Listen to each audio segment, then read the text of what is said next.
All right. Evening, everybody. Welcome back to another episode of the Gecko Exchange podcast. Today we got Mr. Wally Kern on. The man, Wally wants to, the legend. yeah, yes. You No, want no, to, no, no, no. most people I'm sure already know you. Do you want to maybe do a brief overview of your your herp history, as we would say? I can't do anything brief, but I'll try. I've been keeping, I'm going to work my way backwards. Let's do something different. I'm going to work my way backwards. I've been All keeping right. animals, reptiles for about 22, 23. I think I said 22 for about 5 years, so maybe it's more than 22 years. Started with leopard geckos. The next year it went right into, actually, no, it started with veil chameleons.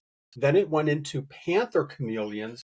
Then the next year I decided to diversify a little bit. Then I went into leopard geckos. So talk about going from the high end down to the lower end.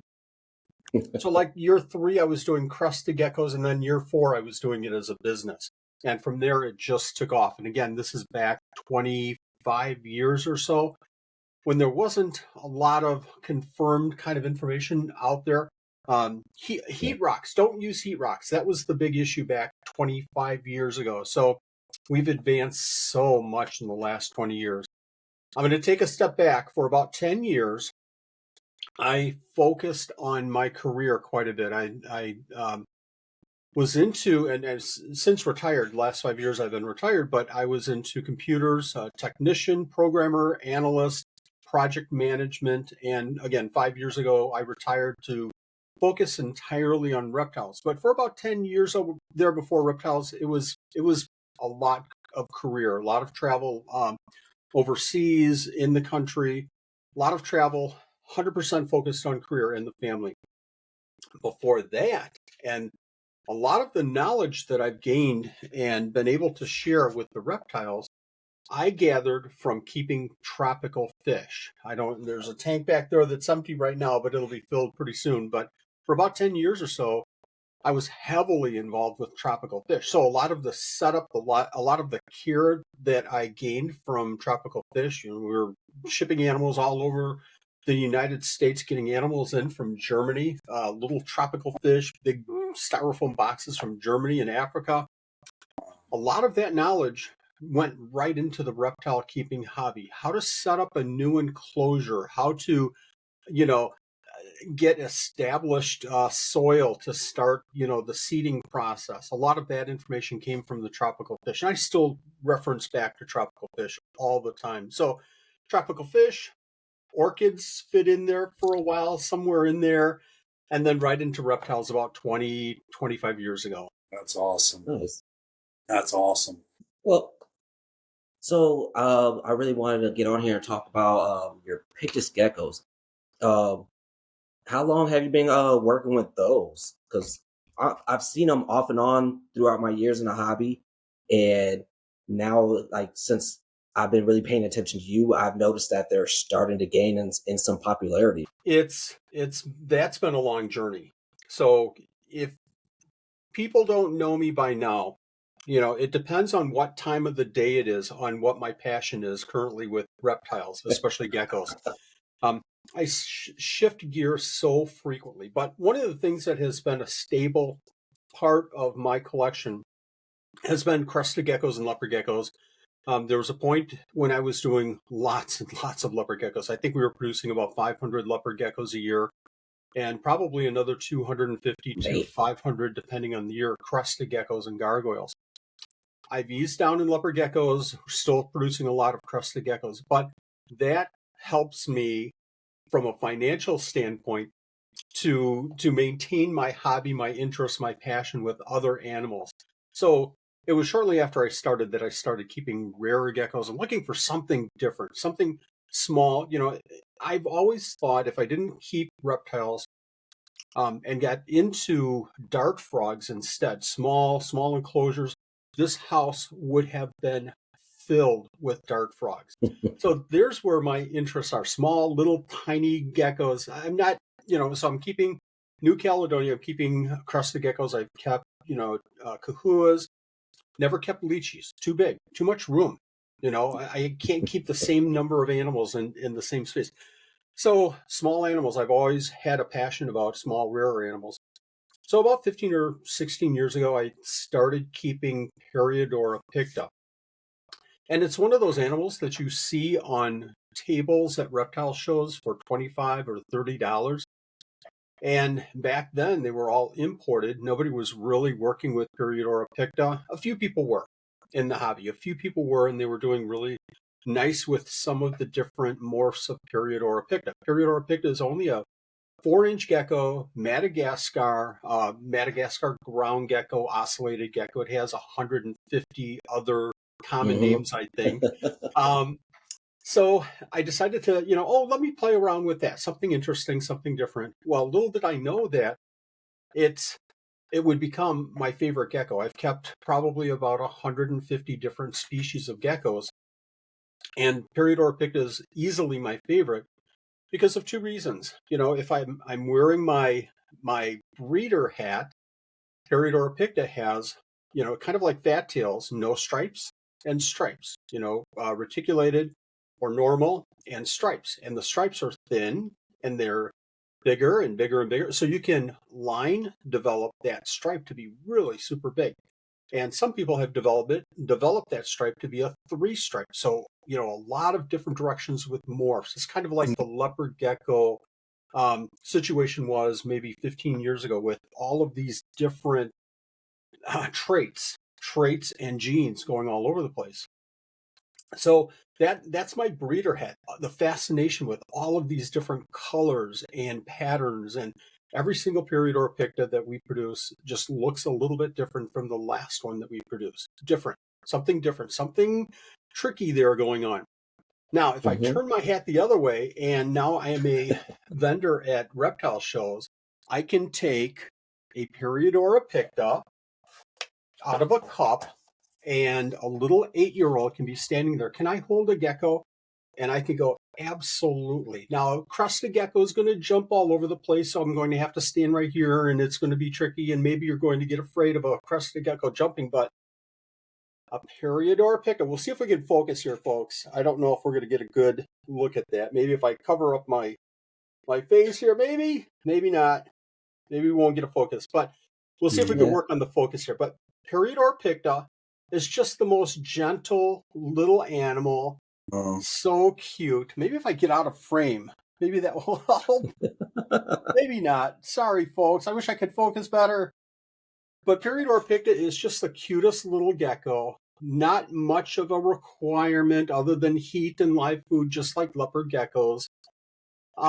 It just jumped into the cup. So we've kept Periodor picta for about 15 years or so, and just loved it because I can take them to shows, I can show them off, and it's a great beginner gecko. Uh, like I said, not many requirements. They actually are from an area where it's, in between the desert and the tropical, so you can go either way with, you know, putting them into a bioactive enclosure, or you can go with a sand enclosure. It really doesn't matter too much. Um, Easy to breed, super easy to breed. We've been breeding them since I've had them. They're little rabbits. They breed like crazy and easy to care for the babies, easy to bring up the babies. So, Yeah. absolutely a great gecko if you're just getting into geckos or getting into reptiles for that matter. Or if you're really into the high end, I want something really super cool. I've been playing around with the genes for about 5 or 6 years now, and I've produced whites and reds and um, the males, the broad stripe. I have a 3 stripe downstairs, so there's just all kinds of possibilities there as well. Very, very cool. yeah, I've been watching you for a while now, Wally. I mean, you're literally like, I feel like I'm talking to a celebrity right now. Oh my gosh, no, no, It's no, no. it's amazing to watch a man with your passion, right? Because we see a lot of breeders. We talk to a lot of breeders. We deal with a lot of people from different walks of life. Very rarely do we have the opportunity to speak or watch and learn from someone with a passion that you have, and it shows in your work, man. I mean, it really does in your YouTube videos, your posts. I mean, your passion shines through everything, man, and I've learned so much just from watching you, man. It's you do some phenomenal things, man, and it's you're such a paragon to the hobby, man, and I mean that. I mean, just listening to you talk and putting geckos in children's hand. You have a plan for everything. You've thought everything out. You know how this goes. You know how to bring people in. You know how to cater to everyone's desire that's in the hobby. I mean, it's I really appreciate that, clever. and I don't look at myself that way whatsoever, not Sure even you in the don't. least. I'm sure It's you don't. it's all about passion. It's all about passion, and I've had that I had the passion with fish. And when I started geckos, I had the passion with geckos. Every time I go downstairs, I've said this over and over and over. The minute that I go downstairs and I open up that incubator and I find a baby and it doesn't make my heart skip a beat, I'm done. I'm done with the hobby because that's what the excitement is. The first time that I go to a reptile show and a little kid asks, "Can I hold a gecko?" And if I'm thinking, no, that's going to stop me from making a sale, I'm done. Because Nanette said this over. My wife Nanette has said this over and over and over again. I'm talking, and she'll just kind of give me that look like, we're here, for this show, so we do need to sell some animals. Um, I find Gotta cover that myself, tape. right, I find myself chatting and just sharing the passion. And if my feeling is, if I could give one piece of advice to anybody in the hobby that's taking this to the business level, don't sell animals. Don't sell animals. Don't do the sales thing. Sell your passion, sell your interest, sell the education, sell the knowledge, sell the I'm here to help you. You take this animal home. We'll talk about the price and we'll talk about that crap later, but I'm here. You get an animal, and this is now a long term relationship. So if you're getting into the business, again, and I know you guys, this isn't a business show, but if you're getting into the business end of things, sell your passion. That's the truth, man. That's some of the best advice I've ever heard, man. Yeah. It really is, man. I mean, let's be honest, and I'm not here to bash anybody or anything that anyone does. With the saturation that's in the hobby today, I'd be lying if I said I didn't get aggravated with every time I see someone post a picture of a crested gecko saying, should I breed this? What should I breed this to? Or, I'm going to get if you don't have a passion for a project or a passion for something that you genuinely want to make, I mean, we don't need people just making geckos. Like it's easy that anyone can do, if you can breed with that passion like you're talking about. Doesn't matter what you think anyone thinks. Someone's gonna want what you're breeding because you have that passion. That passion is literally, like you said, what sells an animal. It's an animal bred with passion needs no sales pitch. Right It's on. I Yeah. mentioned before, Anthony, that, I used to do a lot of leopard geckos. mm, And we scaled way back. I think this year we're probably going to breed 10 or 12 females, maybe not even that, maybe 8. Doesn't mm, matter. But I'll kind of expand on what you just said. It took about 2 years of producing 3 or 400 animals, 500 animals last year of leopard geckos, to the point where at the end of the year it was like I'm I'm a leopard gecko factory, and that's not why I'm doing this. I'm making a lot of money. I'm getting exposure. I'm getting credibility, but I feel like I'm producing too many animals here to focus on the genetics and the care of individual animals. And that moment, I took out my spreadsheet. I'm a big spreadsheet person. I took out my spreadsheet and said, okay, for next year we're going to go from breeding, I don't even know how many, 40 or 50 females, maybe more. We're going to breed 10. That's all we're going to breed from now on, so I can focus and I can regain that mm. flame instead of feeling like, Walmart and the checkout counter and, okay, here's your animal, give me your money. So Yeah. if that's what you're into, it's going to, maybe if you have the business mind, if you have that sense about it, you're going to be successful, but there's going to be unfortunately a limit to how successful you can be, because you're not going to have that passion, and it's just going to burn out. That's the It's truth. not going to take long, Yeah. right? Truth. I mean, I Yep. don't have nearly as big as a collection, or an operation as you do. And I ask myself daily, would I want to buy this? Or would you want to buy what these are going to potentially make? Would you want what these things are going to make in your collection? Are you going to maybe make something that's going to change the hobby? And if I can't justify it in any which way, I don't need pairs. I don't need to breed them. I can enjoy them as pets alone in their cages, or give them to a child or a family or someone that will. There's so many, and I'm not bashing anyone that does. Like, there's No. companies out there that are producing hundreds of geckos to fill Yep. these voids. And let's be honest, people and Petcos, as much as people bash them, Petcos and PetSmarts are always going to sell these geckos, man. They're Yep. always going to sell the geckos. And I'm a little biased on that too. And I'm not in as bad of a way as you would think. I genuinely believe those big box stores bring a lot of people to the hobby. When a little kid's walking down an aisle and he may see a gecko that's not the best, it still sparks an interest. And Yes. more people walk into Yeah. big box pet stores than they do just randomly find themselves in a reptile show. So I appreciate them in a sense. And with that being said, there's always going to be that void to be filled with the breeder, breeding a bunch of them and whatnot. But again, I think those people probably have lots of employees, so it's not like it's a one-man operation where you're going to get burnt out. Like you were saying, like if I have 10 pairs that are almost the same and they're making all the same stuff, it's just another egg hatching. It's Yep. just another Yes. one that's probably going to look like the last. And for me personally, it's not what keeps my flame lit. And it sounds like kind of like where you're going with it, but I mean, you've withstood the hands of time for a reason, Wally. I mean, we were watching videos of you. I think the other day I was looking up some species, and sure enough, it was you from like 9 years ago with Oh gosh, what don't watch those. Don't actual watch those terrible videos. Wally, man. Wally, That's called perseverance, Wally. You've been in this for a Yeah, while. yeah. I've Yeah, that's persevered. perseverance right I'm there. not old. I've persevered. There you go.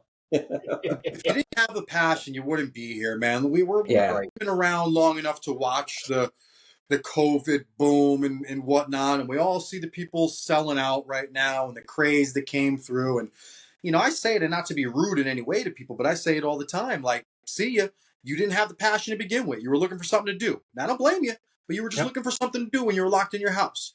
But Yep. now, the people with the passion, dude, we'll see who's who now, who really cares, whose, intentions are with the animals and not sales or friends or whatever. It's and I don't knock them, because we're better No. off. You're better off with less breeders with more passion than more breeders and less passion. definitely. It's better for the animals. It's better for the health of the animals. It's better for the longevity of the hobby. I mean, there's so many pluses.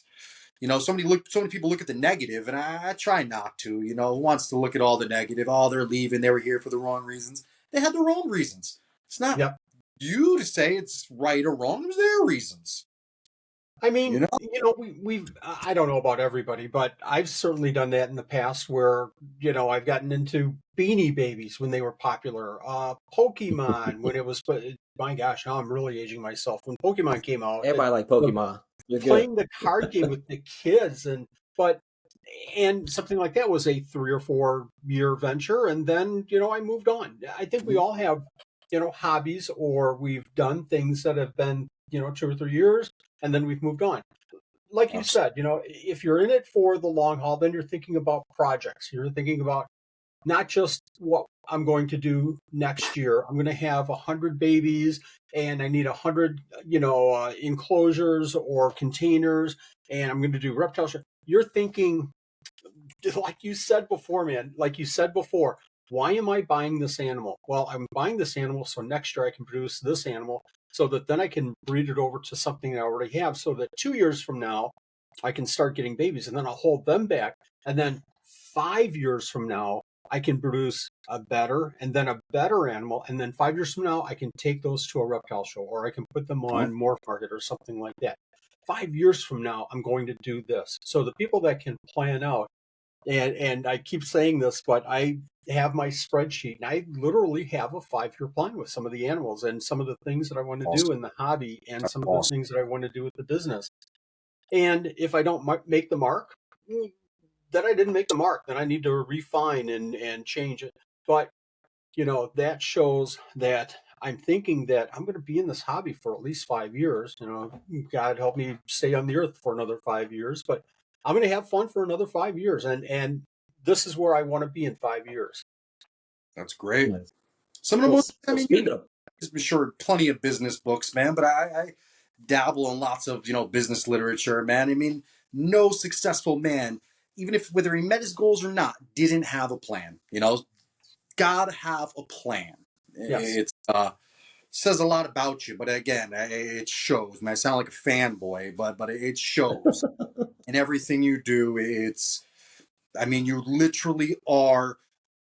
I mean, I'm just speaking for myself. I can speak for hundreds of people that I know. I mean, you set a perfect model for people to almost, I don't want to say follow or copy, but people do. People look at Supreme Gecko and they're like, this is what he's doing. This is what he's done. This is, I mean, it's, you have a beautiful operation. You have a beautiful operation and you make adjustments. I've just myself over the last couple of years, I've watched you adjust a couple times from swapping species to different things with isopods. I watch, dude, I watch you adapt. It and I greatly appreciate that. It's a little bit embarrassing whenever, when you're saying it, and when I'll meet somebody at a reptile show, and we sell, shirts, and we for our special Christmas event, we sold a special shirt, and we had a family come up, and the kids wanted me to sign, with a Sharpie their shirt, and it's embarrassing, and it's like Rockstar Wally. this is not right. how beautiful Um, is that though, Wally? it's Those kids are cool, and I inspiration. appreciate it. And it makes for the I look at it as this is part of the event and the fun that we had with the Christmas event. But I just can't see it as me. This isn't me because I'm online probably about 3 hours a day. So we're doing the videos, we're doing shorts, we're doing long form, we're doing, the planning, we're doing marketing, we're doing sales page, we're doing the store page. And then I've got time down in the facility. I got family time and time to watch the Brewers and the Cubs. But I'm spending probably 2 or 3 hours a day just on answering messages on YouTube or Facebook or Instagram, and not one of those moments do I feel, and I hope I don't come off as this. Not one minute do I ever feel like I'm here and you're here, so I'm going to spend as little time as I possibly can. Every single person that sends me a question, I hope that I'm answering in the way that you and I are talking right now. This is, Mm. you have a question. You don't have the experience in this area. I've had 22 years of doing things the wrong way, so let me teach you the things that you shouldn't be doing. And that hopefully is how I come across to people, when I'm answering these questions. Not You not do. oh, Wally's not approachable. That's the last thing that I want to come No. across The as. sad thing is there is breeders that are, unfortunately, and I'm not, they probably have their own stuff going on, but one of the things to me that's always been so appealing about you is, I don't know, maybe it was 2, 3 years ago now, I had wrote something on one of your YouTube videos and you responded. I went to my wife, I'm like, would you believe this guy responded to me? Like, this guy, he's got all this going on, and oh my God, and he actually answered me. Like, I bought geckos from big names, right? That won't respond to a comment or a question I'll ask. I've never haven't purchased a gecko from you yet, and you responded. It's you're very humble, and that's very alluring to a lot of these people and kids. It's again, you know what you're doing with your business, and that's how you do good business. You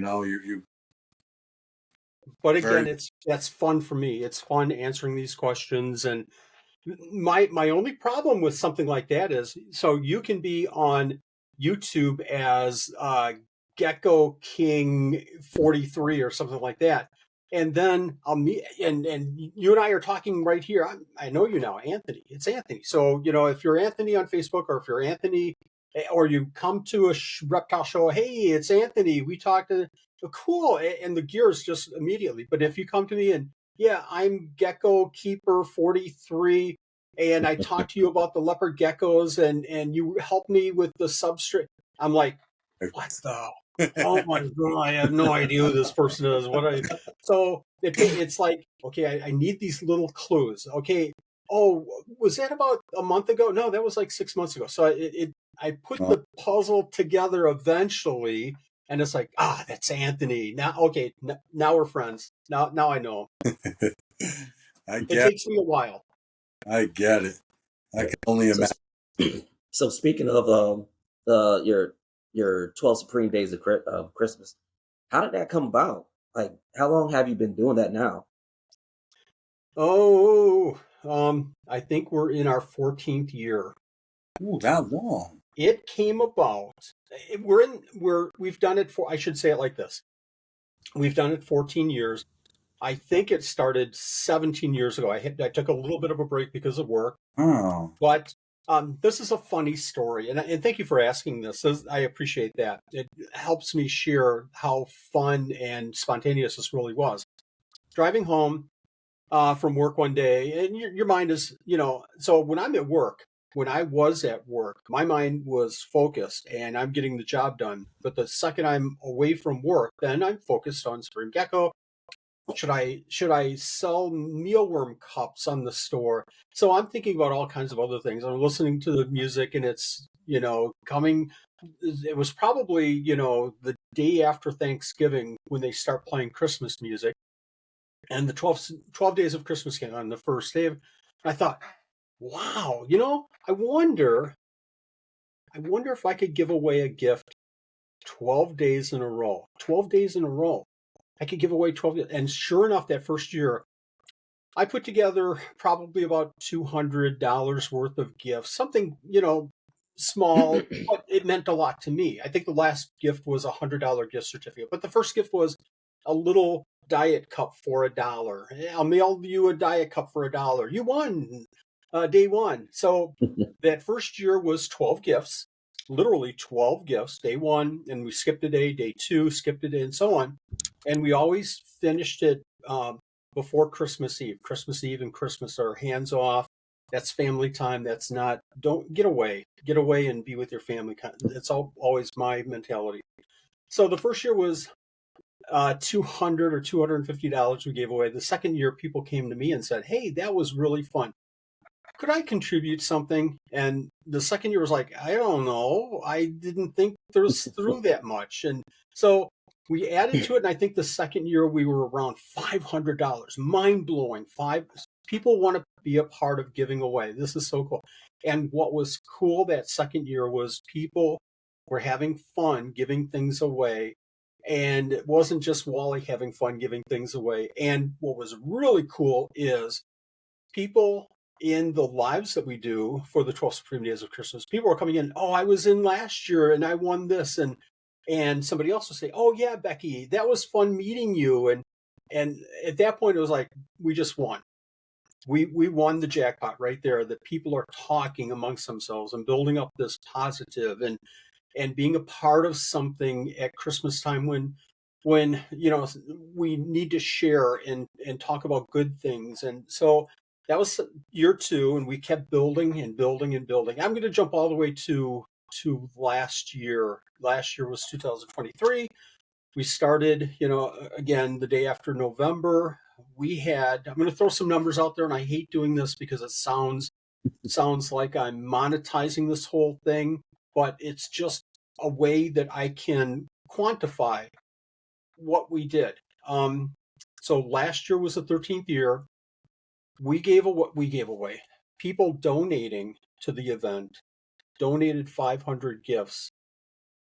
We had $60,000 in gifts Man. given away last year. So again, 500 people, about Beautiful. 500 people won gifts through this event.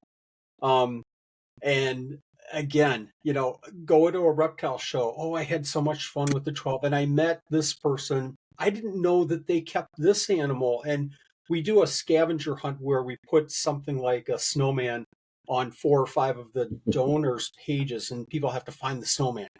And I cannot tell you guys how many times people came to me and said, I was looking for jumping spiders. I didn't know Joe's Geckos down the block that I've been going to forever and seeing at shows. I didn't know they had jumping spiders. So now I'm getting my jumping spiders from Joe's Geckos down the block.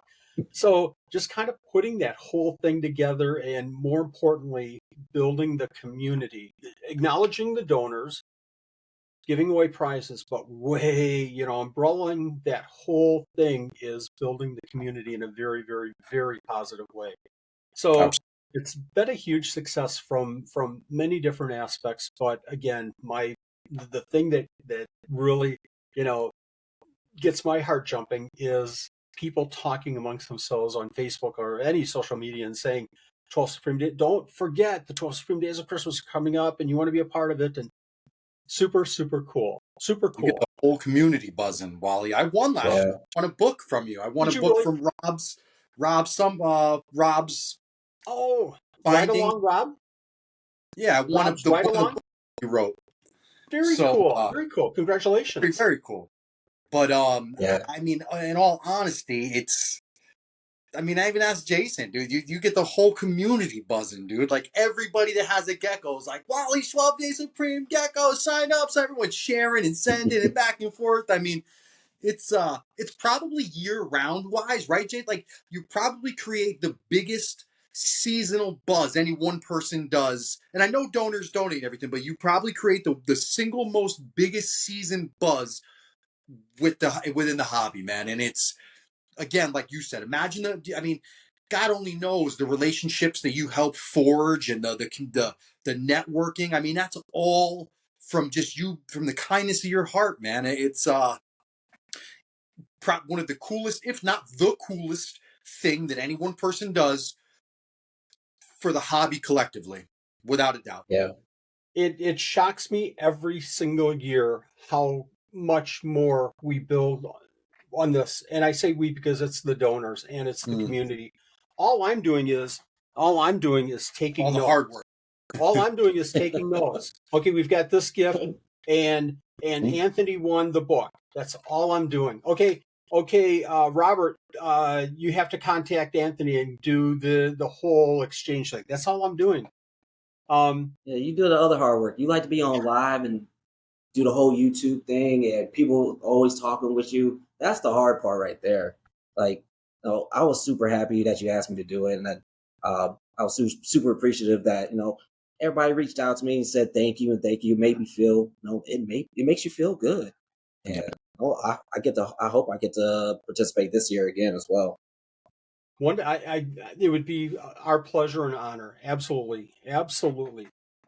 Every year, one of the special things that I did, like year 3 or 4, was like on on day 11. I put out a survey, and we've gone over to Google Forms and Google Sheets, and this has worked out really well. I put out a survey, and I ask everybody to enter for today. You have to tell me one thing, or tell me many, many things. Tell me how this can be improved. Tell me how you can get more out of this event. And I take those comments very seriously, and I look at every single one, and I try to balance. And there's some things that we can't do.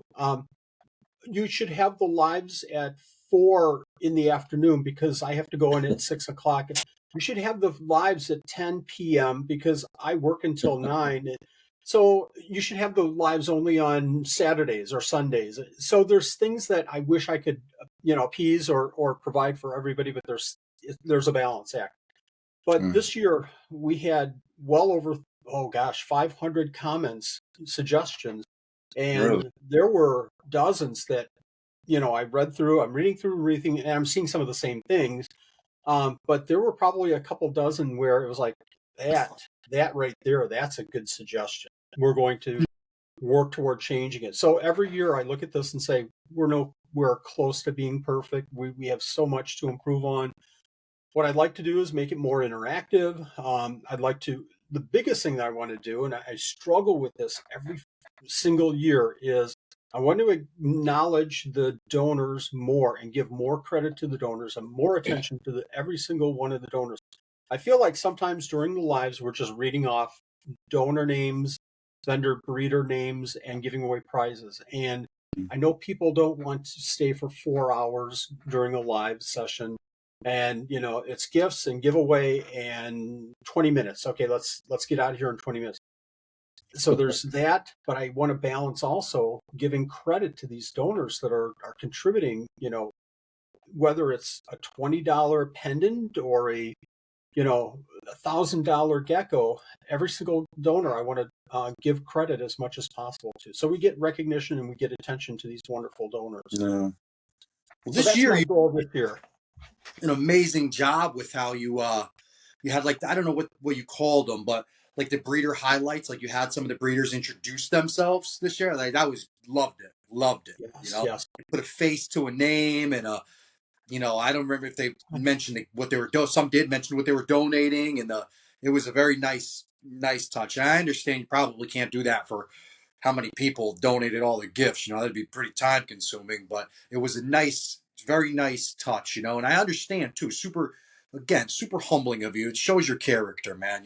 Because these guys are donating, yes, and it does feel good to give. But you are doing the hard work, Wally. You're the one dealing with the numbers and the organizing. I mean, it's easy, maybe not so much for everyone to give, but it's so much easier for us to give a gift than it is to sit there and orchestrate the whole thing, dude. You're going for 12 days, 13 days when you do your extra day, the makeup day. It's like, and then how many? Three polls a day, or sometimes six, depending on the prizes. I mean, you do so much work, man. So much work for that, dude.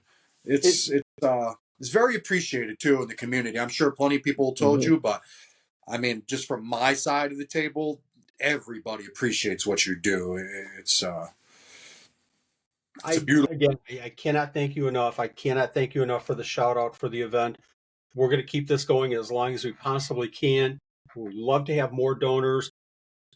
So, one comment said we should limit the number of donors and the number of gifts because it gets to be too big. If I can, that's not the donor's fault. Mm. That's not the event's fault. That's my fault for not being able to provide a means to do that better and in a more timely fashion and make it so that we're not taking 4 hours of everybody's time every other day. So that's my job in this whole event is to you donate your wonderful gifts. My job is to make sure that you get recognition and you get your gifts in and people get a chance to win that gift. So that's something that I need to figure out. So I have a number of different tasks on my list before November. Your thought about the vendors' videos, that's another big one on my list is how do we triple that for next year? I think we had a dozen different little videos, 2-3 minutes. I want to triple, if not quadruple that for next year so that we get more exposure to all of these donors. And like you said, we get a face to a name to what they're doing in the hobby. So I really want to stress that this year. Yeah, it was a nice touch. Again, if it didn't cost you more work, but then again, I mean, you don't want to take. I think you keep saying you want to take up more people's time or 4 hours. I mean, I guess there's a need for the shorts and the longs, but I love the long ones, Wally. I sit in my room and I'm cleaning cages for hours, and I'm like, just go, Wally, let's go. It's awesome. I do the same thing. I'll turn on somebody's video. I'll turn on oh my gosh, there's so many I can't even think of a name right now, but I'll turn on somebody's video. So I'll either what I watch are reptile videos or podcasts or business related or social media improvement, things like that. So I've learned that I can only listen to reptile discussions because if I listen to something business, I'm cleaning and then I'm running over to my phone and I'm stopping and I'm taking notes and it's like, oh, hit the save, hit watch later too, so I can go back and rewind. So after a while, it's like you can't do that. Silly Wally, just listen to something fun and entertaining, and just get back to work and stop thinking you can take all these notes on business stuff. So I'm the same way, man. I'll turn on something and have at it with the geckos. Yeah, so with a collection like that, what's like do you have like a daily set schedule routine on what you're doing? Because you have a like pretty substantial collection. One day I hope I get there, but Not right now. What a wonderful question. I have to. And actually, I have it on my board right here. So, the very first thing that I do, because I do have to sell, that's what our number one job kind of is here, I guess. And Nanette tells me that's our number one job. So, I have to sell. So, in the morning, I'll check messages, I'll check email, I'll check Facebook, I'll check YouTube, I'll answer YouTube messages, I'll go jump on it. So, I'll go through messages and I'll answer as much as I possibly can. Um, and if I have some correspondence back and forth, I was interested in this animal. Do you have a pair of it? So I'll keep those correspondence going. Or if I have a research kind of question with another keeper going back, so I'll keep that stuff going. So in the morning, the very first thing that I do is eat my fruity pebbles, and I go through social media and I do the answering of messages for about an hour or so. Maybe I'll go online and I'll look at the latest news for a couple of minutes or see if the Cubs won or lost, and I'm jumping out. So after that, then I'm downstairs. And I break my day up a lot. So I go downstairs, I work an hour or two. I'm not downstairs usually I'm not downstairs all day. You're talking about the collection. Just to give a perception or perspective of what we're doing here, we're running about 250 breeder enclosures, and we're running probably about 500 baby grow out tubs and enclosures, just to give everybody an understanding. So in the morning, an hour or two, I go downstairs, I'm cleaning gecko poop or I'm checking for eggs, and I'm doing something. And the previous day, I've already kind of mapped out. I want to do task 1, task 2, task 3 during the day. So get done with the animals, and then I'm probably going on social media to put some shorts together, or putting together a script for a long form YouTube video, or I'm going to TikTok and I'm doing my dance on TikTok, or I'm doing something kind of from a social media standpoint. Lunchtime, I take my 15-minute nap after lunch while I'm watching the news, and right after that, then I'm downstairs again for another hour or two. And I'm doing something special project, fixing electricity, always fixing electricity. I hate fixing electricity. So I'm doing something like that. Maybe I'm feeding. And at that point, I'm back upstairs and I'm maybe finishing off a long form. I'm recording a long form video. I'm doing something like that. Maybe catching up on some more correspondence. And then I'm downstairs again for another couple of hours. At that time, my wife comes home, we have dinner, we relax, we watch maybe a couple of shows on TV. And then at night, I'm back on social media doing some research for the day. And then at the end of the day, I'm planning for the next day. I have a tool that I use called Notion. It's kind of like a spreadsheet, but more of a note-taking app that it helps me keep track of my day-to-day activities. So for 10 minutes, I'm in there before bedtime, and I'm putting together my schedule for the next day. I want to, and I'm not down to 5-minute tasks, and I'm feed the geckos. I know I have to feed the geckos, but I'm putting in, things that I really want to get done outside of the day-to-day kind of things. And then my night's done, and then I'm in bed watching TikTok until 3 in the morning. So I know Oh, I've been there.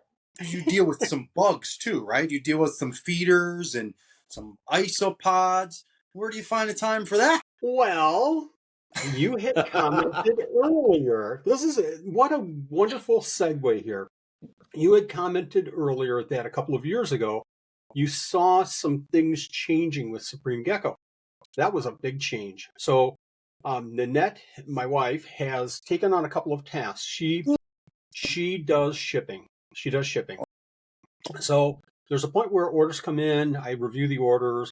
I maybe answer questions, potential prospects, back and forth. But once the order is in, then I dump it. I mean, I hand it off to Nanette, and she takes it from there, and she plans all the shipping and everything. At that point, she does the tracking numbers. She does all the correspondence. That's I kind of awesome. feel a little bit like I'm passing off, and I'm not taking responsibility. But it gets back to, she specializes in that, and she takes care of that. The other thing that she does is the isopods now. So I love the isopods. I love keeping track of them. I'm still checking the isopods. I'm still feeding occasionally, but we on a weekly basis, she's the one that's taking care of the isopods and doing the special things. Now, when I get new isopods, I set them up. I move cultures when they're growing to new cultures, but for the most part, for shows, she's collecting the isopods, and that's her side of the table is dealing with the isopods and the Supreme Isopod Chow and the other foods that we have. Cool, man. I get to talk geckos all day. I have my geckos. Okay, I have my geckos right here. I'm talking geckos, and she does all the other crappy stuff. That's like a great team, Wally. You really do. I don't know where I'd be without Nanette. Yeah. Yeah, I need to find someone like that deals with bugs as well. Like that's I don't very know. hard to find. I no idea. I'm the luckiest guy in the whole world. I really am. She's you can tell that, and I don't know her, but I've watched her for years now, and it's almost like not that she doesn't have the passion, but she has so much faith in you in for your passion that she's just adopted it as her way of life and will support you through whatever you decide. And she's you got a one of a kind, dude. She's a that woman loves you. She loves you. She's got your back, and she's hell of a teammate, Wally. Hell of a teammate. And you're absolutely right. I know she doesn't have the same passion as I, but she has the same focus and the same goals and the same, I guess, path. We're on the same path, absolutely. But she's a special person to be able to jump in and share my passion. Even though she doesn't have the same passion, she can share the passion with me and understand what I'm trying to do. So absolutely, I'm blessed for sure. Yes. Yes. So speaking of isopods, so the isopod chow. So how long was like the research and development for that? So isopods were super hot. I don't know, 7-8 years ago. They've been in the hobby for many, many, many years. But about 7 or 8 years ago, they really started becoming hot. They really started taking off. And I started doing videos, and I started making my own food. Oh my gosh, I can't afford. I've got 150 different isopod containers here. I can't keep buying these tubs of food every single month or so. I've got to figure out a way. So did my research, put together a food recipe, modified it back and forth, back and forth, back and forth. Finally came to this seems to be, and I'd run it for a month or two. Does it seem like are they, number one, are they eating as much? Are they consuming the same amount? Number two, are they breeding consistently? So I played around with probably 4 iterations of this recipe for a year. Well, about 6 to 8 months. About 6 to 8 months, and I settled on one recipe, and I ran it another probably 4 months or so. I handed it off to 2 key keepers in the hobby that I felt were really, really good friends that would come back and say, Wally, this food really sucks. You killed all my isopods, or this isn't breed. They stopped breeding. I felt like they would be very, very honest with feedback and give me suggestions. They tried it for, I want to say, 4 or 5 months as well.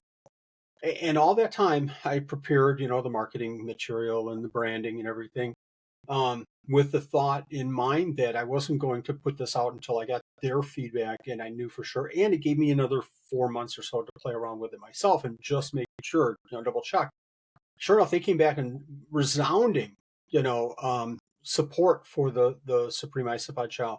So at that point, we put it out there, and it's been growing and growing to the point right now where we're shipping out orders every single day. And generally on Mondays, a lot of people will order the Supreme Isopod Chow and order animals like some isopods or geckos. So generally we don't ship after Wednesday. So the Thursday, Friday, Saturday, Sunday, Monday orders, we're shipping Monday. So by Monday, we've got the boxes lined up with the animals and the Supreme Isopod Chow. So it's been a big part of what we've been doing from a business standpoint. And gosh, point number 2 for you business people out there, here's my business tip of the day, second business tip of the day: diversify. If you're doing crusted geckos, like you were saying before, Anthony, if you're doing crusted geckos, and the market's up, you are winning, as Charlie Sheen would say. You're a winner. If the market's down, like it kind of is right now, you're not winning. So you better have some other source of money coming in somewhere, be it isopods, or be it leopard geckos, or be it leaf-tailed geckos, or be it snake, something. I've Yep. always been a big believer in diversifying. We've done shows where we've not sold any crested geckos. No crested. We didn't sell any crested geckos. Yeah, but we sold this much in isopods. We sold this much in Supreme Isopod Shell. We sold this much in Pangea crested gecko diet. Diversify so that you balance the odds. You know, if you keep stocks, if you know anything about stocks, the first thing they'll say, first thing they'll say is buy low and sell high. The second thing that they'll say is diversify so your portfolio is balanced. So you're never a big time winner, but you're never, ever a big time loser as well. So, Yeah. you know, the Supreme Isopod channel for us has been a big winner, and more importantly, you know, we get this feedback constantly with pictures, and we've had thousands of bags of this food sold, and we had one person that came, and I'm not saying that only one person this has happened to, but we've had one person come back and say, didn't work for me. I said, that's cool. Sorry. Let me refund your money. And I think that's such a huge testimony of this product. I'm really proud of it, and glad that we could produce this for isopod keepers. That's great. Do you produce any other products? Are you doing anything else under the Supreme brand? Yes. So we do some merchandise. Obviously, we do some laser printed stuff. I have a little gecko poop sifter thing that I I produce for like that. small Oh tanks. my It is God, I could use that cool. right now. I could use There's a that lot right of things. now. There's a lot of things that I'm doing that, you know, I'll do for a long time. You know, for me, I contacted somebody and said, I've got these 5 gallons and these big sifters in my elbow, and I can't turn it, and then I get half the poop and the other half falls out. I need just like a little teeny tiny one that little go in and get my little poop from little geckos. So we went through 6 iterations of this thing, and we raised the handle and tilted the handle and changed it. And then he put the big SG on there. So it was super cool. That's And awesome. I'm using it. It's like, this thing really works for small geckos and small enclosures. So I started putting that on the store as well. But a lot of those kind of things, just it's something that I've used or worked with in my day to day, and put on the store to hopefully help other keepers as well. The other thing that we're doing though is, oh my gosh, 15-20 years ago, I started using a food from a company. Oh, now I'm forgetting the name that they called it. But anyways, I was using this food for a long time. Um, I was buying like 10-pound bags of this feeder food for crickets and roaches, getting it in, and she went out of business. And she put the note, you know, last orders. Everybody is like, what? Very green, very organic food, and I didn't even try to replicate her food. And she went out of business. I said, let me buy it. Let me buy the recipe. And the price was way more than I could afford at the time. So I didn't go that route. And she sold it to somebody else. And I kind of watched and watched and watched. And eventually they kind of ran out of steam. They weren't marketing it that well. And they quit producing it as well. During that time, I started trying to create it myself. And I think I hit the recipe. It works for me just like it did hers. I kept a bag of hers, and it looks the same, and it works for me. So a year and a half ago, I started marketing and promoting the Supreme Feeder food, and we have some people that are keeping large quantities of roaches that order, you know, a lot of this food at one time. So the very Sure. first time a big breeder of feeders contacted me after ordering a lot, said, I'm a little bit concerned because your food lasts longer than the other foods. And I said, well, let's watch that. And after a few months, he came back and said, well, I'm producing probably 50% more babies out of these bins than I was before. I said, I kind of thought that, but I wanted to hear that from you. Nice. Because I had proven that out, you know, here years ago when I was doing it and not selling it. And I said the reason that they're not eating as much is it's a higher quality. That's why it's a little bit more than the foods. If I go to Amazon or eBay and I find cricket food, or it's going to come in and it's going to be like all wheat or wheat Yeah. and Yeah. calcium or wheat. So we've got, I don't know, 8, 9, 10 different ingredients in That's ours, all. and it's blended to last longer. And that might not sound like a good thing, but it really is, because it's a Makes higher sense. quality. Less And higher quality. I mean, absolutely. Less the food, higher adults quality. the adults live longer, and I get again, just like the other person said, in a bigger breeding setup than I have. I have Yeah. like 6 or 8 tubs. They have lots and lots of them. So I feel like I was getting about 50% more babies from the mix from the other person once I started using hers, and I'm getting about the same results with mine. Nice. That's Yeah, good, man. I'm happy yeah. for you, man. I love watching you win, Wally. I love watching you succeed. Every time you come out with Watching something new anybody. or something does well for you, I'm like, thank God, a good person is coming up, man. Like, when I see you have a good show or something good, you're a great businessman. And again, like we talked about previously, you adapt, and you almost adapt for everyone's benefit. It's not just yourself, because every time you adapt, your adaptations are helping the hobby. It's never even like you do it for yourself. Like it's Well, like I said before, if I show a win, there's probably 10 different failures behind that win too. yeah, absolutely. I'm more than Well, that's transparent to show and share those, and I'm more than willing to. me. If you're going down a line, I'm more than willing to step in and say, hey, I tried it. It might work for you. Everybody's situation is different. Mhm. Everybody has different environments, but I tell you what, I tried this and it didn't work for me, and it cost me a gecko, or it cost me this, or whatever. It just didn't work out. I'm more than willing to share all of those failures. Again, for every win that I have, there's many, many, many failures. I It's just bet. it's either in the nature of the business, or it's just me screwing up so many times that eventually I'm going to do something. It's like the blind chicken will eventually find. So eventually I hit a win. After all of these failures. That's So when because I was recently just watching a video of yours. It might have been old, but well, not that old. But so when you're starting a new project, right? What are some of those requirements that you look for? Because I'm starting to when I'm starting these my new projects, I'm looking at like, can I get different blood in? Am I able to get some wild caught so I could get fresh blood? Things like that. What about you? And I've been watching what you've been doing for the last few years, and you're really moving forward quickly too. I'm really impressed. You're doing some really cool stuff. So Appreciate that. keep it Thank you. up for sure. Keep it up.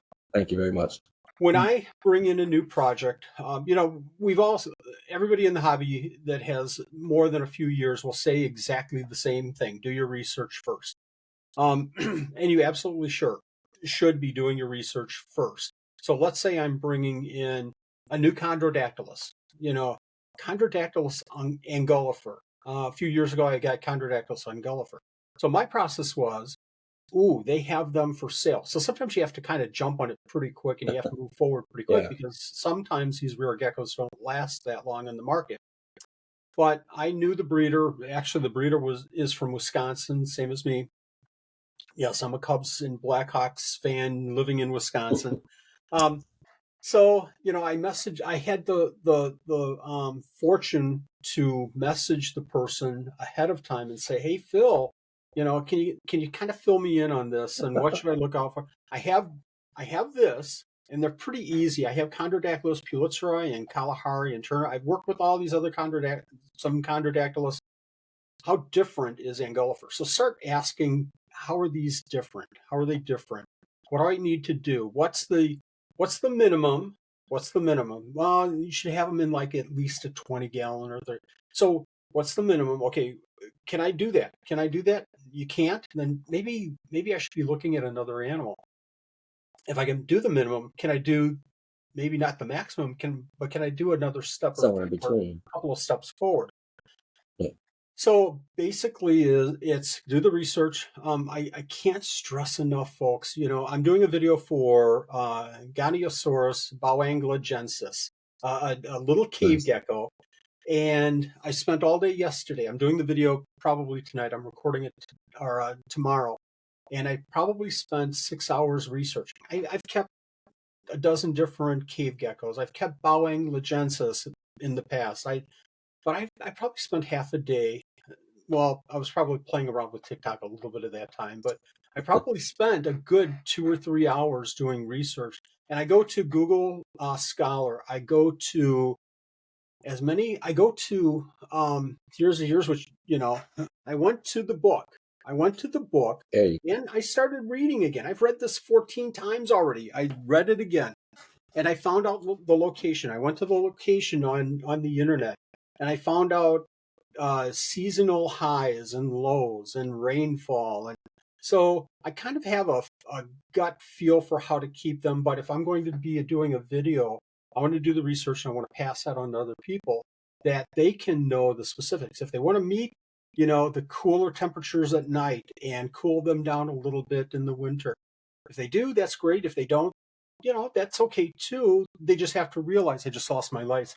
They have to realize that they might not have the same success as somebody else doing the above and beyond kind of things. So I do a lot of research that way to try to get as much information as I possibly can about the animals. I contact other breeders. I'll go on Morph Market. I'll go on Facebook. I'll go on YouTube, obviously, first.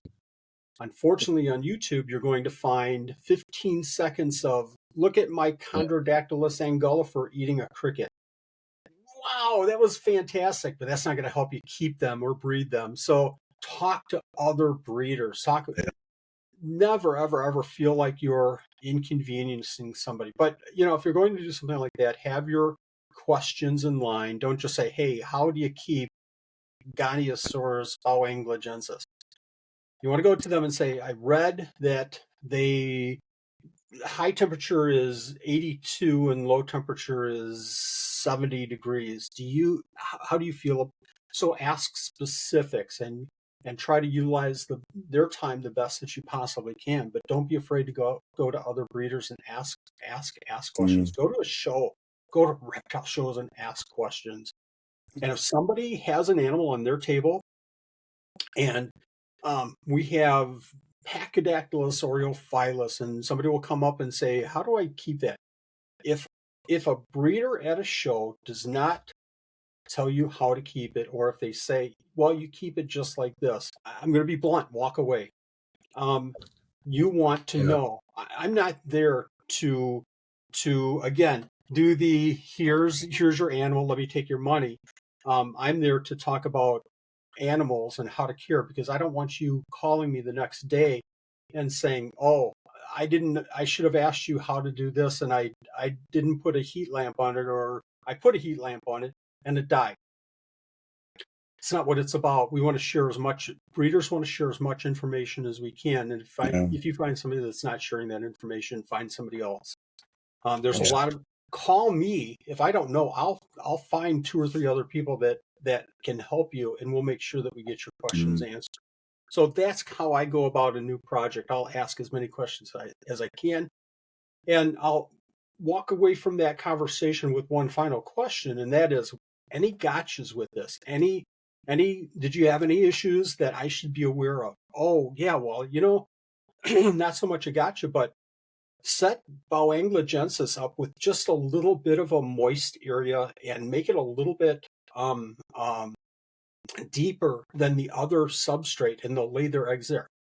Oh my gosh, that's perfect. Thank you very much. So end your conversation with any very specific thing that might help me with keeping this animal that's not in the books, that's not online. Mm.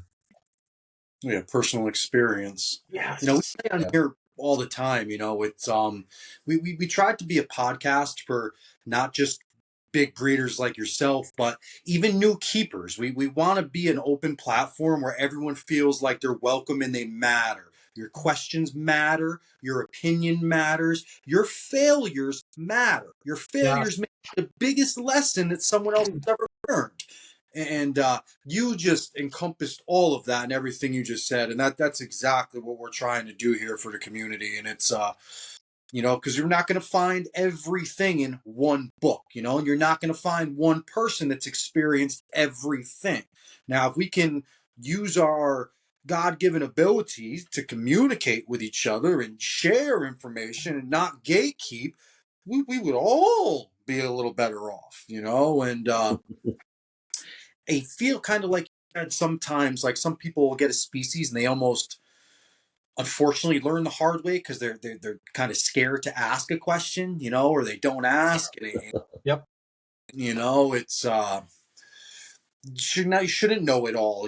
I see the know it alls mess up all the time. It Yeah. happens, but let's Happens. kick the information around. Ask guys that may have your, the answer you're looking for. Odds are, if you're thinking of a breeder like yourself, when I'm thinking of a specific species, like, oh man, maybe Wally would know. If you're even assuming that Wally would know, I bet you'd probably be happy to answer that question for you. If you can't find it in a book, and I'm not saying just any question, but if you've looked in this book and you've done this research and you've done that, and then you're stuck at a point with a question that you still don't have an answer for, another breeder of that caliber with that species is going to be ecstatic to answer it for you, Yes. or should be. Absolutely, absolutely. And I know that you guys do exactly the same thing. We're here to share information, and that's the way we can make this more fun. It really is. Yeah. We want everyone to matter. A keeper with one gecko, we want you to have all the information you have to keep that one gecko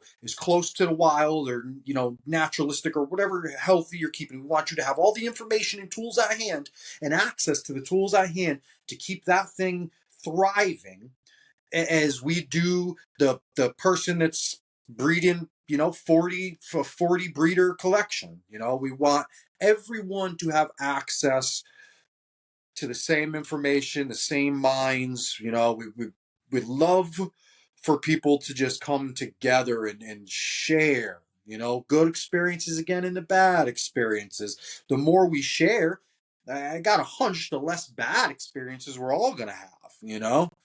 Absolutely. And I think that sharing can go, both ways. If I'm sharing about, keeping a Chondrodactylus angulifera, I've asked, I've kept, I've bred, I've raised babies.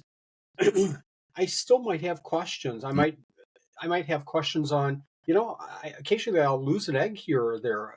So, we're all good night. The second we stop, being open-minded and we stop asking questions and we stop trying to improve, we should keep orchids. We should stop. Just stop. Yeah. True. So I remember when I believe I asked you about Cervidactylus, and you were just upfront and honest with me. It's like, I don't know much, but you pointed me in the right direction to talk to Jim McDermott, right? Yes. So Yes. I talked to Jim, and he started just wham, started throwing all kinds of information at me. And so it made me comfortable enough to go ahead and start buying Cervidactylus now. Nice. Nice. Yeah. Networking, that'll do it for you. Yep. Yes. May not have So I the have answer. to ask, Someone what someone that I'm does. sorry, go ahead, Anthony. No, I was just saying that's just networking. If I don't have the answer, maybe I know someone that does. It's Absolutely. Jason, what sort of dactylus are you keeping? I'm curious. Oh, I have nubulosis right now. Nice. Nice. Yeah. Very Yeah, cool. they have started chirping. Well, the male has started chirping, caught me off guard. I was in a totally different room feeding geckos, and I heard something going off. I really thought it was like I had a bird in my house or in my apartment. I'm like, what is that? And then next you know, I see the little male just chirping his butt off. And then I also Oh, saw the female was kind of purring and like vibrating as well. I was oh like, my gosh. That's yeah, what it it's was all really, about, right? yeah, exactly. cool. When this tank right here, I'm not going to be there. We go. This tank Up right top. here Yeah. has Certodactylus zebrensis in it, the little zebras, Yes, those are the and next ones I'm getting. they're the coolest. So when I first got these, oh, I can't wait to hear them chirp. No chirps, no chirps, no chirps. It was a month, and I'm sitting in my chair doing something. I'll never be able to do it here, but my chair squeaked. The second it squeaked, I Hey, heard a chirp. So then for like an hour, it's like, I've got to get that squeak again. So I finally found the right movement, and we played a song back and forth for that's like all 10 or 15 minutes. It was That's so nice. cool. cool. Oh man, That's so cool. yeah. Are those the ones you did an unboxing of like a couple weeks ago? You got a new species, and you were saying you used to have them a while ago, and you got. Is that what they are? No, these Cerdodactylus, I can't ever do this online here. I got them about a year ago or so. Oh, Wild caught. I did lose a male, so I'm hoping that I can find another male. I've had, I think, 3 females in that tank. But the one that I um, got a couple of weeks ago was Periodora gracilis, Yes, I did see that which, video. in my mind, I have my every bit. If you've been in the hobby for a while, you have your wish list of your top 5 animals. So gracilis is like number 3 on my list, somewhere around awesome. there. And the number 1 animal that I have on my list, I'll probably never own because I don't, I've been doing this for 25 years. I don't feel like I have the confidence nor still ability to keep it. It's Periodora masobi, the black, the big eyes, Yeah, the bigger Periodora, I've very always delicate. heard that people had to keep them in the closet, just Yeah. keep them out of sight, out of mind, almost just for them to thrive. Like they're so stressed out and they just pass away. Where are they Yes. from? What makes them so complicated? They're and chime in, Jason. You probably know as much as I do on this. Huh. But Madagascar, they're a Matt, yeah, bigger Periodora. There's like, I don't know, 12, 14 species of Periodora, maybe more than that Are now. they all from Madagascar? The Periodor are. They're Really? all endemic to Madagascar. Um, Misobi is like on the top of everybody's list because their body is like jet black, and they have white spangled tubers or dots on their body. So super super cool. Huh. When you see one in person, it's pretty cool. Um, but Jason, like you were saying, I've heard the exact same thing, that it's not easy. They're not easy. They're very, and it's not just environmental. They're easy to stress out. They're just very Hmm. very shy. They hide all the time. You never ever ever ever see them. So now you can't disturb them, and maybe they lay eggs. And do I look for the eggs? How do so? It's not an easy species. I would love to have them, but I just don't think that I could do them justice yet. Well, that's responsible of you. That's super responsible. That's awesome. To even to acknowledge that that it's just not worth me potentially failing. With a rare species. I mean, that's cool, but yet quite intriguing. I'm curious now. Huh? Jason, have you seen any? You've seen pictures, right? of the Masobi. Masobi? I Yes, have. I have. I could pull it up actually. Let me find it real quick, and we can see these pictures real quick. There Um, was a guy from Chicago that was selling a pair. This is about 10 years ago. A great, great, great friend, Harold Chapman, if anybody knows him. But he was selling a pair, and he asked me if I wanted to buy them. He literally before it opened, walked over to my table and showed me these. I was like, holy crap, I'm in the presence of the Holy Grail here. And he said, William, I can't keep these anymore. They're 4 years old. They're prime. I wanted you to take a look at them first. And they weren't super, super expensive. And I looked at him and said, Harold, I'm not no, I can't. I don't have the Mhm. experience you do. I just wouldn't feel comfortable. If anything would happen to these animals, I would never, ever, ever forgive myself. So it's just an animal that's, for me, you know, Well, kind of way up there in the list of animals that I'd love to have at one point when I'm ready. that's interesting. That's interesting. Just to I don't even know how to say this, but again, like I look at you as like one of these people all the way up here that has the answer, can figure anything out. And just to hear that you have something that's like, wow, he's human. Well, I think we all have to have that. We have to have that understanding of what our special skills are, or our skill levels are, I should Absolutely. say, and know our limitations. And you know, Absolutely. I'm not. I never have been. I never will be the person that will get one tank. And this was talking about learning from your fish keeping days. I'm not the type of person that gets one fish tank and sets it up perfectly and has one pair of fish. I've never, ever been that way. Oh, nice. Very nice. I've Oh, always been, let me dabble in a lot of things. So I don't think I would spend the right amount of time with this one animal. That is an amazing animal. Right there, the picture on the right is exactly them when you see them in prime. that's This cool. one right here. Yeah. Yeah, yeah, that was one of my. I really wanted to actually try to get that, like probably like 6, 7 years ago. But then I started hearing on how stressful they can get and how easy they could pass away. I was like, probably not. That's not going to be what I want to be getting. But it's okay. Well, it's Someday, Jason, we'll have them. You'll yes, get them first. You'll breed them. You'll say, yeah, Wally, the secret is this, and then you'll pass yeah, some babies off to me, and I'll have them too. So we'll be good. right. Very cool. Yeah. I'm super interested in Madagascar species in general right now. I watched a documentary, an Attleboro documentary on TV the other day, and they were talking about all the deforestation and what they're doing in Madagascar. It makes my gut turn every time I talk about it. But I genuinely feel, and I hate to say this, but at some point, a lot of these species are going to have no natural habitat anymore. And the only thing that's going to maybe save us humans and these animals is to have them in captivity and reintroduce them at some point. It's almost human nature to not realize what we have until we've already lost it. It's kind of sad, but what they're doing in Madagascar again makes my gut turn, and anything that comes from Madagascar right now has me super curious and interested. I'm just honed in on this Madagascar stuff. Just I am too, and now with CITES kicking in the last couple of years and a limitation of the number of exports for some of these, there you go. There's the gracilis on the bottom left. Yep. The importation of some of these animals are not just limited; they're non-existent. Talking about cave geckos, a lot of the cave geckos have stopped importation completely, and we may never, ever, ever see importation of cave geckos again. what? So now it's up to us.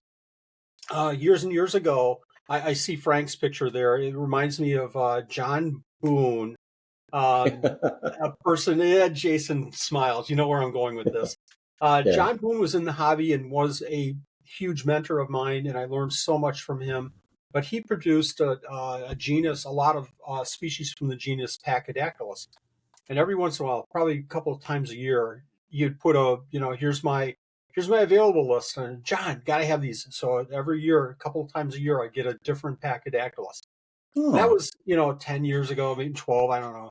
But I'd work with them and I'd breed them and I'd pass them on to somebody else. And then John was no longer in the hobby. And then we can't get Pachydaculus, a lot of the species of Pachydaculus out of Africa anymore.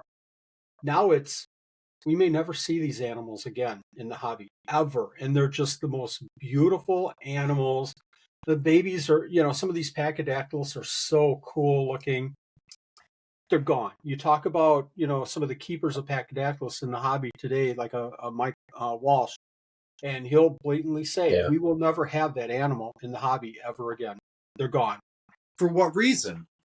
Because we're not going to be able to export out of Africa because they've limited it so much, or the territories that these animals are found in are so volatile that we So just can't war get in there torn. anymore, Yeah. and might not ever be able to. And the breeders that were breeding them is kind of like a yogiism. Nobody goes to that restaurant anymore because it's so crowded.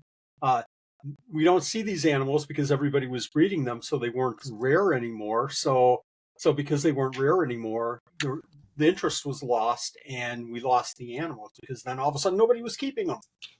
So it's unfortunate. And Madagascar, like you were saying, Anthony, is just exactly the same. Breaks. Gracilis. When the gracilis became available, it was shocking to me that they were available. So, I had to go out and grab a couple of pair, just in the hopes that I can work with these and reproduce them and distribute them. Maybe get some kind of a pattern or some kind of a secret of keeping these animals and pass it on to other keepers and propagate these animals and hopefully get them more into the hobby. With all the good reasons, for all the right reasons. That's it's super commendable. Damn, man. Look at this. What's this? Your page, Wally? Supreme This Gecko. is my Instagram. I should keep up with my Instagram page more. I know Instagram is very Super popular. great job. Like at building this little brand. Like you've done an awesome job. It's fun. It's fun to share. Seems like you have a great time, man. And that's so refreshing to see. You know, it's not a constant sale because people are, and I'm not knocking the people that do, but every other post is some crazy, ridiculous sale because they're getting stuck with geckos. I mean, you always got a smile on. You're always doing something for other Yeah. people. You just, even your, I love your business, the ones you do with like your business tips or your, like, man, I watch probably, I can't say that I watch many other YouTube channels as much as I watch yours, but I can go back for years and years and years and just constantly watch something new. It's you do a great job, man. You know what you're doing. Thank you. Yeah. And the hard part with YouTube is I'd certainly like more subscribers. I'd like more views. I'd like YouTube to be more a part of our income stream. And I'm talking, now I've got my business cap on again. So I'd like all of this, but I was talking to somebody yesterday. You said I always have a smile on. Yeah. Well, I contacted somebody about something that they were doing in the hobby, and a good friend. And I said, this isn't right. And I said, this isn't the right way to do it. And we talked. We went back and forth, and it was very constructive and everything. And at some point we started talking about YouTube. It kind of blended over to YouTube, and well, people are watching this. That's why I'm doing it, because people watch it on YouTube, and I got 69 bazillion views on YouTube. And I said, but is that really you? Is that what you're doing this for? Are you really doing it for the views on YouTube? And he said, well, if you do the same thing, your next video will not have 2,000, you'll have 20,000, and then it'll keep building. I said, I can do that. I can do that. And I can show tails coming off of geckos, and I can show, a tegu eating. I can do stuff like that, but I'll do it for about 3 months and then I'll stop because it's no longer fun and I'll feel like I'm not contributing to the community. If that works for you, that's cool, but that won't work for me. So I'm always going to have 2,000 views, and that's going to be my viral, because that's my ceiling. Because nobody, So much. it's a small niche, and I'll get people to watch and not the broad audience, but that's okay, because I'll sustain that for a long time. Oh yeah. I said I prefer your long form videos over most other people's videos. Like I like information, like I like education. I learn every Whenever watch from you. I learn. yes, very much. I appreciate that. And I like to have fun with the videos, and I like to have, fun moments in each video, and I try to make it a little bit entertaining, but ultimately it comes down to, I want to teach, I want to share, and this goes back to about maybe 6 or 7 years ago now. I lose track of time, but I got a gecko, Tridrus, Hemidactylus tridrus, the termite gecko, from a close friend in Milwaukee.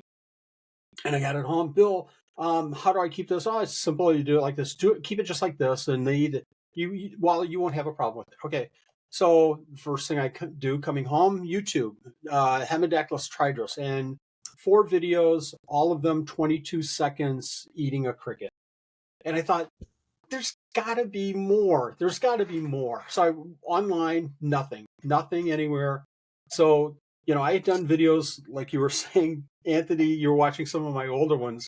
God help you. And I'm sorry about that. 9 years.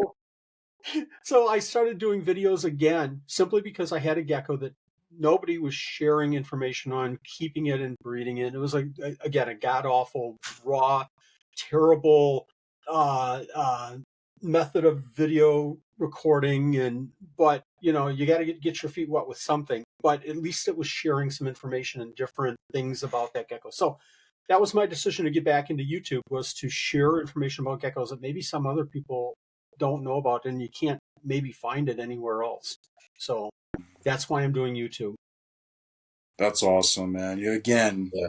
Always thinking other people first, man. It's very rare. It's not that. It's simply because I have a terrible memory, and tomorrow I'll forget it. So I have to record it somewhere. That's Oh man. So I said you're a micro gecko keeper.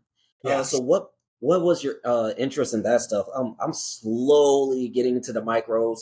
It's just their eggs scare the living mess out of me trying to handle them. Oh, they Yeah, shouldn't. They shouldn't, Jason. Absolutely not. My interest in micros goes back to the whole dart frog thing. If I wasn't keeping reptiles, I'd be keeping dart frogs because you can keep a lot of them. And again, it gets back to I'm not a one reptile keeper. I like to keep lots of stuff so I can see lots of different behaviors and a lot of different chances to breed. And so if I wasn't keeping reptiles, I'd be keeping dart frogs. Micro geckos are the closest thing to doing dart frogs as you can get because you can keep them in little 3 cubes. You can keep them in the new acrylic containers. Oh my gosh, what's this? I can't think of his name now. Herpentimes does Oh, Armin? great. Harmon. Yes, thank you. He does great videos talk about Yeah, sharing information about animals. He does such a great job. My interest in micros is simply because you can keep a lot of animals in a smaller place. You can keep 10 enclosures in the place that you can keep a Leachianus, right? So I like that ability to try different things with the different animals. And there's so many. There's so many in the Yeah. colors and the behaviors. And I tell you, it's a lot of fun keeping micros and seeing them interact. You were talking about the chirping earlier. I can relate. I don't know if it's a micro, but it's a small gecko, the Phelsuma clemeri, the jewels, Hmm. getting on a branch, another one getting on the branch, and just talking to each other, and the wagging of the heads, and the little taps to the heads, and then running around the tank, and then coming back to the same ledge and doing the whole. So it's all that behavior is fascinating to Yeah. me. So Love what's your that. definition of a micro gecko? Like Um, how small would you Probably consider a anything micro? under like that Phelsuma clemmer. I would consider. So I'm going to draw the line right now in my mind. Phelsuma clemeri is the first animal above a micro gecko classification in my mind. Okay. So you're talking about like Goniosaurus, not Goniosaurus, Gonatoides. You're talking about Okay. Yeah. Lygodactylus, the Williamsi, a good Yeah. example. You're talking about Spirodactylus, animals like that. The really small, anything that you can keep like in a 3-ish, 12 by 12 by 18-ish, comfortably, very, very comfortably, is a micro Yeah. gecko. Okay. So I guess my intermediates almost count there. They're almost. I think they're probably around the same, almost the same size as a Phelsuma, the Clemerize. And if you're keeping lychees, then a period or a pictus is probably a micro gecko to you. It's all perception, how you count it, right? Yeah. Right. that's it. So, all right, we're getting close to the end. Actually, I do want to talk about your Buy Me a Coffee program. How did you get started in that? How did you even find that? Because I've never heard of that until you started bringing it up. So, have you guys been on YouTube and been in a live session and saw somebody contribute $1 or Like $5 a super chat. Yeah. super chat? Yes, a super chat. So somebody contributes $1 to a super chat. I think that's really cool, and I never wanted to do it as part of the 12 Supreme Days of Christmas because I never wanted the 12 Supreme Days of Christmas to be monetized, and I didn't ever want anybody thinking we're only doing 12 Supreme Days of Christmas to get any money for Supreme Gecko. I work hard to be just exactly the opposite of that. But, we get a lot of people on lives. We were getting a lot of people on lives saying, hey, how can I give you $1 for support? How can I give you $5 for support? Well, I never wanted to do the Patreon on YouTube because, to be very honest, Patreon takes, I think it's like 50% of that money. And that's cool because Oh they're doing all wow. the work and they have the platform and everything. So I started looking at other sources, and like I do everything, I do all the research, and I found a lot of people were going over to other platforms like Buy Me a Coffee, and using them because you get 100% of that money. So every dollar that comes Oh, in, okay. I get Nice. 100% of that money. So, we built the Buy Me a Coffee, and I wanted to have a way for somebody to give me $1, and I called it Feed a Gecko. So, feed a gecko for $1 or $3 or whatever. And that worked out really well. And then people were saying, why don't you put a lot of, other information like behind the scenes or your facility, or you use Excel spreadsheets for your keeping track of your gecko information. Keep that on here.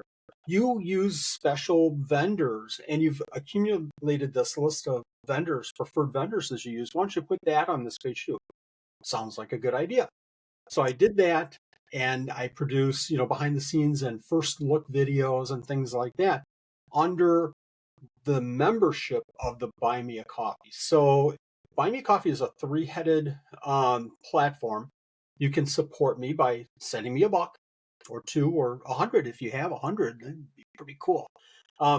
Or you can buy a membership, and then you can see some of these behind the scenes, and you can get my preferred vendor list. And actually, I'm going to plug this a little bit even more. I buy a lot of supplies, for our gecko business, like deli cups. I offer our top memberships a 45% discount, which is pretty much my cost on a handful of supplies that I'm buying in bulk anyways.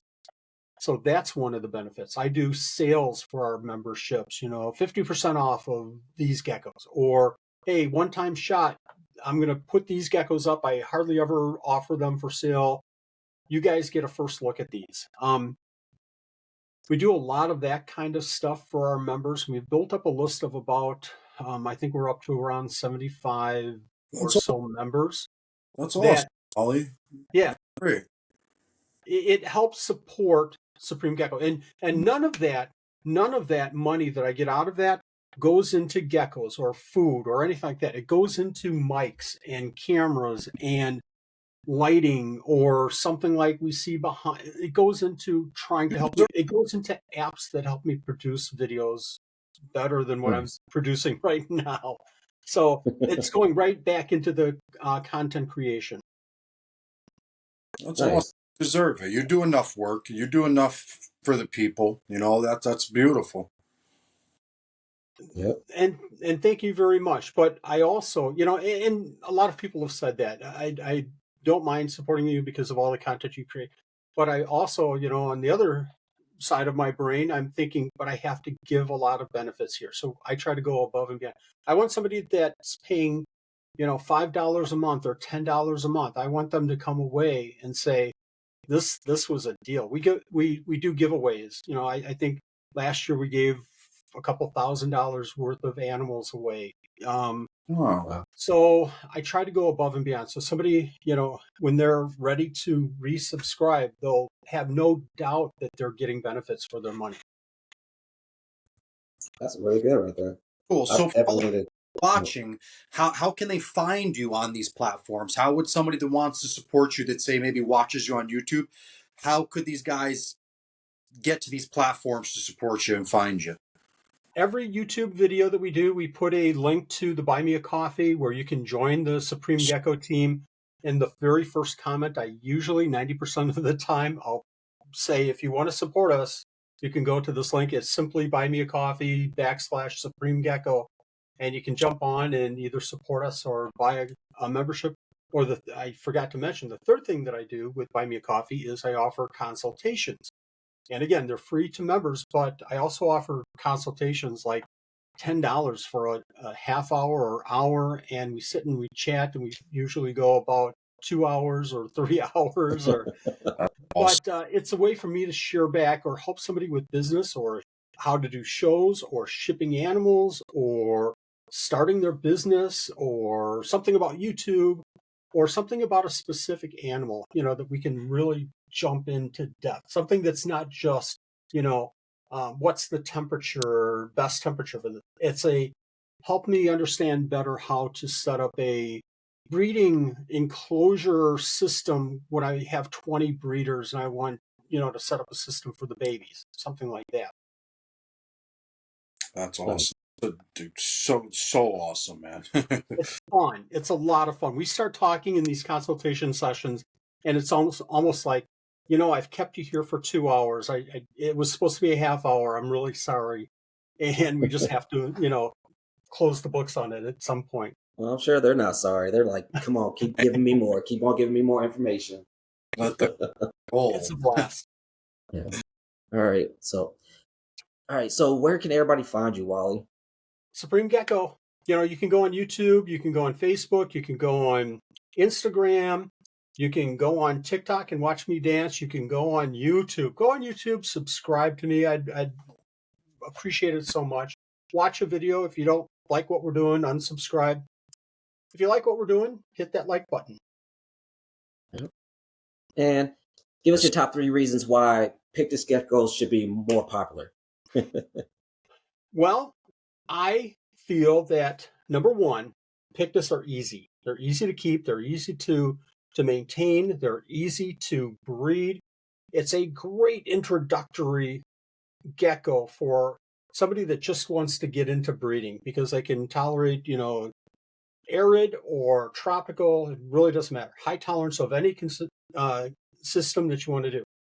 Number 2, they're a blast for breeders that want to get into the genetics and play around with the genetics and understand more about line breeding and understand more about combining this with that. And number 3, they breed like rabbits. You almost have to turn them off. Seriously, you introduce the male a couple of days, you just kind of wave the male in front of the female. That's pretty much all that it takes. And they start breeding like the next day. The female starts laying eggs the next day. So number 3 is they're super, super easy to breed to the point that really seriously, number 1 issue with Periodora picta is that you really have to watch the females so that they don't.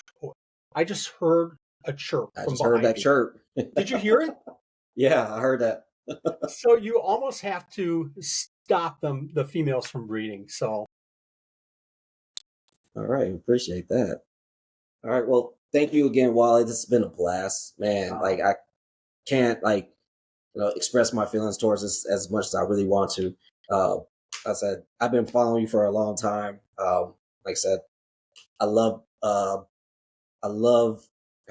man, I'm losing my words already. I love participating in that 12 Days of Supreme Christmas. I look forward to it again this year. I know I got to feed geckos. I don't know about y'all. I did actually have some hatch, not yesterday and the day before, some Stropheus intermediate, so I got to feed those babies as well. On top of my chihuahuas and a couple cresties I got. So Always thank you something, again, right? Wally. Always something to feed. Yeah, it is. There's always gecko poop to clean. Oh, for sure. Oh my God, I got to go deep clean. Anthony, Jason, it's been a pleasure on my part. It's been an honor. I really am fascinated with your channel. I really want to see this channel take off, just explode. You guys are doing a great job. You're Appreciate that. Thank you very much. comforting to new guests, and it's just a pleasure to talk to you guys. It really is. In all seriousness. Thank you. It's Appreciate been that. an absolute honor. Guys, if you're ever looking for information, I'm telling you, heard what Wally said, take advantage of his consultation offers. Go check him out on Buy Me a Coffee. He told you the rundown. Go check him out. The man is a wealth of knowledge. I've been doing this for years. I've been keeping reptiles since I was 5 years old. I learned something from this man every video I watch. Go check him out. You're too kind. Thank you very much. Thanks for having me. Thank you. Thanks, Wally. Bye-bye.